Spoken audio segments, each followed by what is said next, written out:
Hello everyone, তোমরা সবাই কেমন আছো? তো চলে আসলাম আবারও একটা নতুন মিনি ব্লগ নিয়ে কুকিংয়ের। তো আজ বাড়িতে বানিয়েছিলাম কুমড়োর বড়া।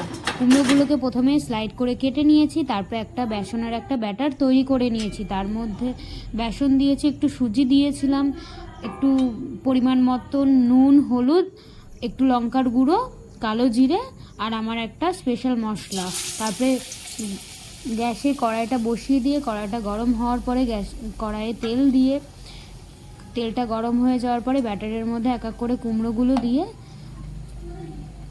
ভেজে নিচ্ছিলাম।